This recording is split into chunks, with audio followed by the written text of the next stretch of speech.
I introduced Dr. Stuart. She is very Anybody? well-known figure.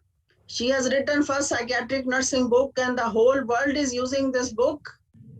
As you can see, she is from Medical University of South Carolina, USA, and she was the dean also and director of doctoral studies and coordinator of psychiatric mental health nursing graduate program, chief executive officer of Institute of Psychiatry at the Medical University and responsible for all clinical, physical, and human operations across the continuum of psychiatric care.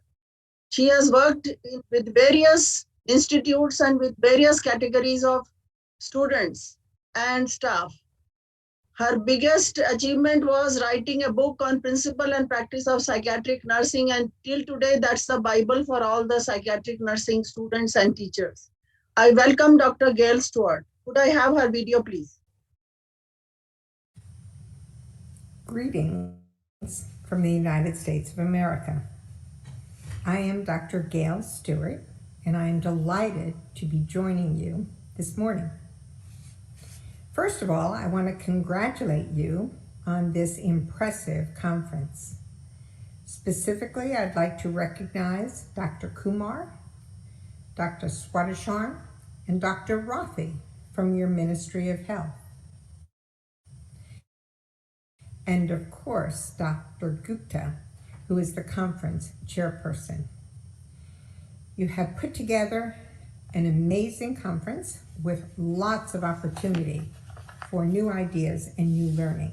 And for that, you are to be congratulated. Now, most of you may know me as the author of my textbook, Principles and Practice of Psychiatric Nursing.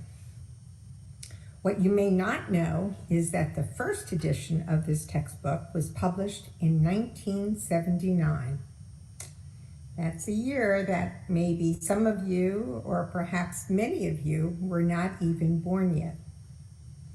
Since then, there have been 10 editions of this book.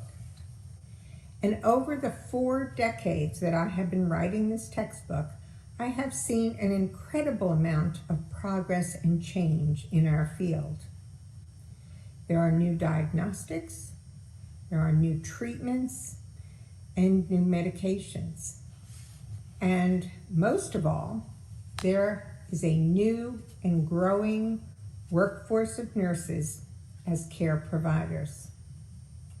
We have so much to be proud of for the progress we have made in our field. And yet, as is often the case, there is so much more for us to do. Specifically, the COVID pandemic has brought an amazing challenge to us.